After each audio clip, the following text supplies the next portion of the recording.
Good morning. Good ride. Kagabi, bumili ako ng biskwit. Tapos sabi ko, magpapike ako para maghanap tayo ng perfect spot para kumain ng biskwit. Yun yung mission natin sa araw na to. Maghanap tayo ng perfect spot sa pagkain ng masarap na biskwit. Yung bang biskwit na may chocolate feeling. Kaya samahan niyo sana ako sa paghahanap ng perfect spot dito yan sa Mindoro, sa San Jose, Occidental Mindoro. Ganda ng sikat ng araw, sarap pagmasdan.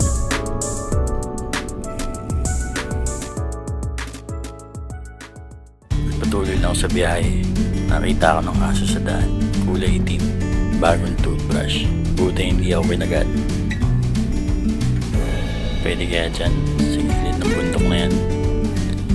Yan yung tinatawag na susong dalaga. Susong dalaga, San Jose Mindoro branch.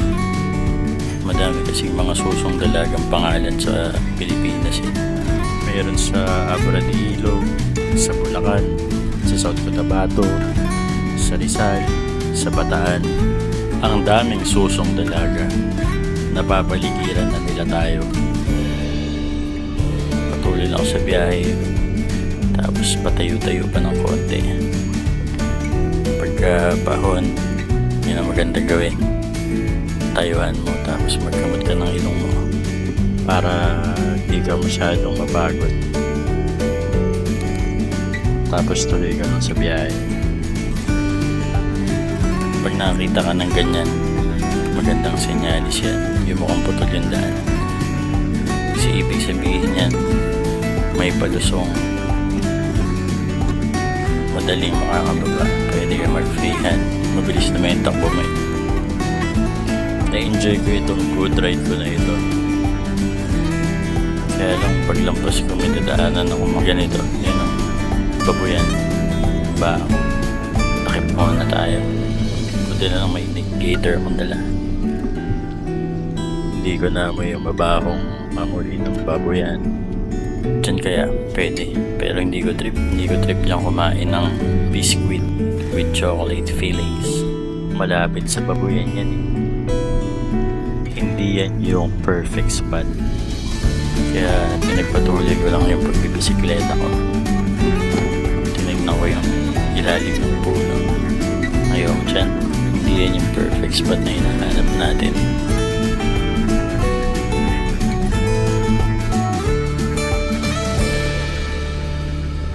Tuloy-tuloy lang tayo. Makakahanap din tayo ng perfect spot na hinahanap natin. Tsaga-tsaga lang. Ganyan naman ang buhay. Tamang timing ang kailangan.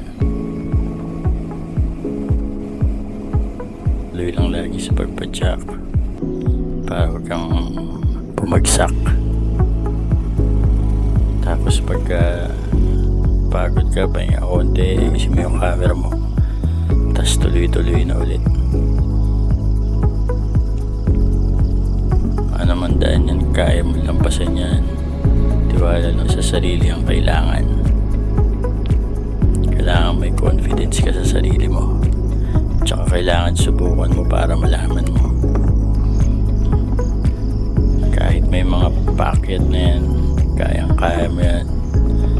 Subukan mo lang lagi. Kasi di mo malalaman kung hindi mo susubukan. Wala namang madali. Lahat yan mahirap.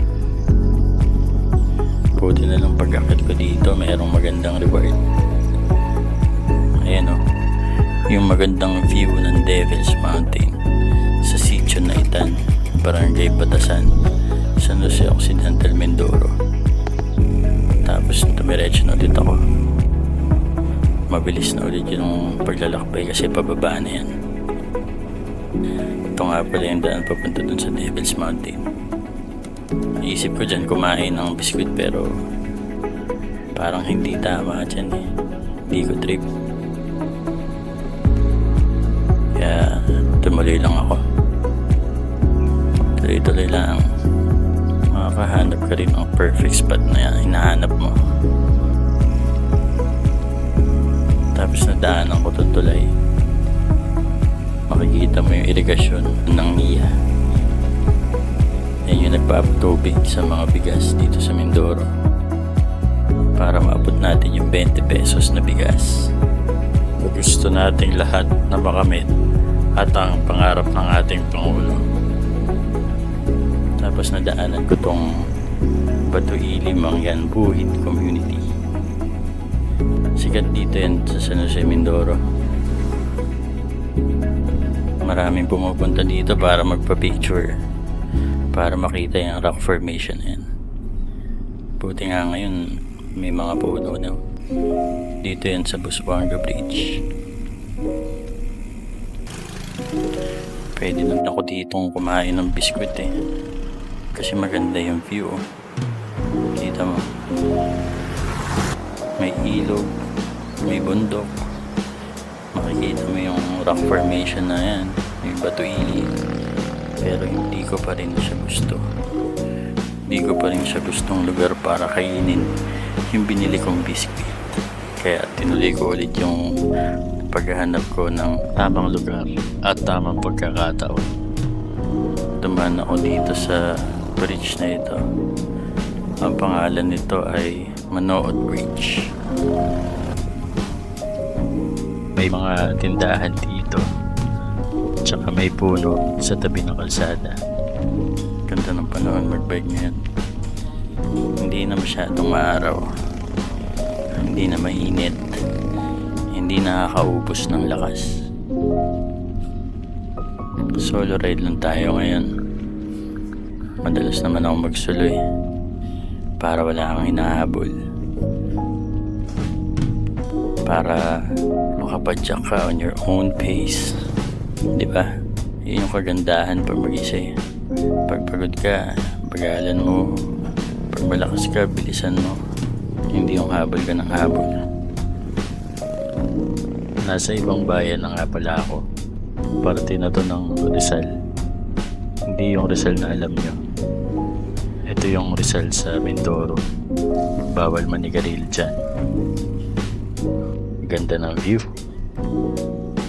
May nakita akong artista.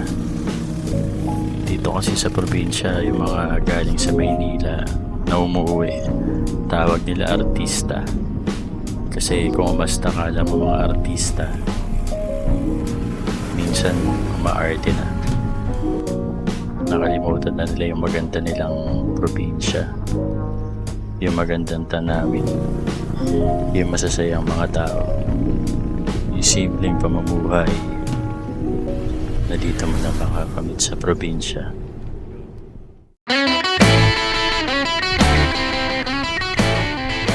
Nararamdaman ko, malapit ko nang mapuntahan yung perfect spot na hinahanap ko. Ito na yung pakiramdam na malapit ko. Nauuhaw na ako. Layo na pala nung nabiyahe ko. Kaya nilinis ko na muna tong tubig ko. Tapos inubos ko na lahat ng baon kong tubig. Mag-iigib na lang ako. Nakasalubong ko yung kalabaw. Pambansang hayop ng Pilipinas. Kalabaw lang daw ang hindi tumatanda. O kalabaw lang tumatanda. At naman yata tumatanda eh. Ikaw nga matanda ka na eh. Huwag ka nang umasa sa magulang mo. May nakasalubong din ako nagtitinda ng pandesal. Kaya lang bilis ng takbo. Hindi ko na siya napara para bumili ng pandesal. Pandagdag dun sa biscuit ko. Tuloy na ako sa biyahe.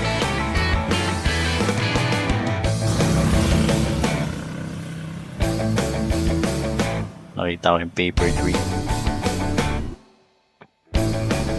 Tapos nakita ko na yung greatest of all time. Nandito lang pala sila sa gilid ng kalsada. Yung mga goat. Lalo tuloy ako nagutom.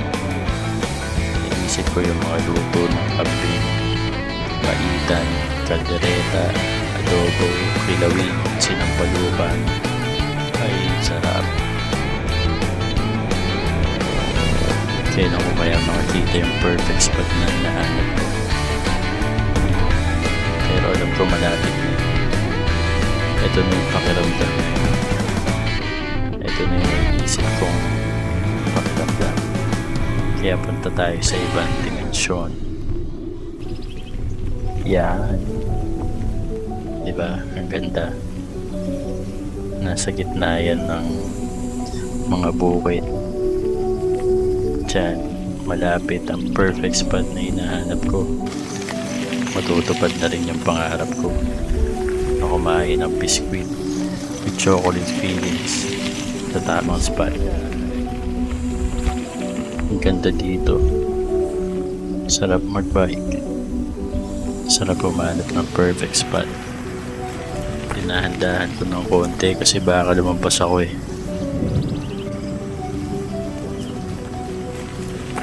Daanan ko yung mga puno sa gilid ng kalsadang ito. Nakita ko rin itong magandang view na ito. Parang painting. Pwede yung kumain dyan ng biskwit. Pwede rin dito. O kaya dito. Pero hindi pa rin eh. Tinuloy ko pa rin yung pagbabike ko. Tinuloy-tuloy ko lang hanggang sa madaanan ko itong mga pine trees. Tapos sa dulo nun may nakita ako. Pwede rin akong kumain dito ng biskwit sa ilog na to pero wala akong maupuan. Kaya bumalik muna ako ng konti. Bumalik muna ako at nagpatuloy sa pagbabike.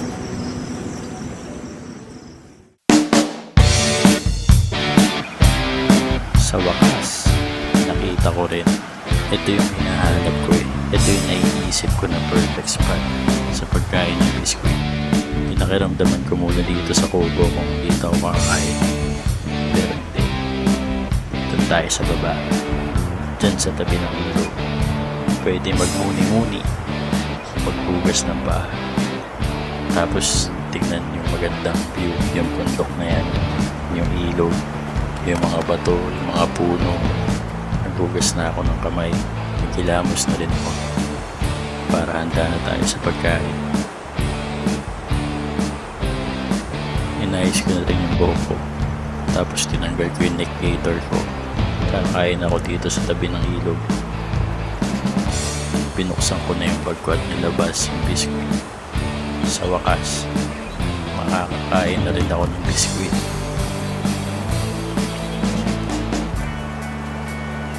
Ay nako. Sobrang sarap. Sobrang sarap itong biskwit na to. Tapos ang ganda pa ng view. Dito ako sa tabi ng ilog. Ine-enjoy ang buhay pagkain ng biskwit. Nakita ko na aking tropa. Yan si Pulgoso.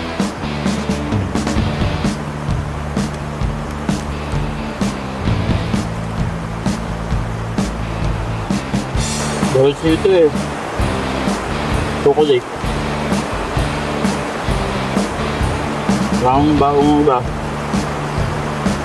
Bago daw chocolate ko. Makatay ka. Sorry.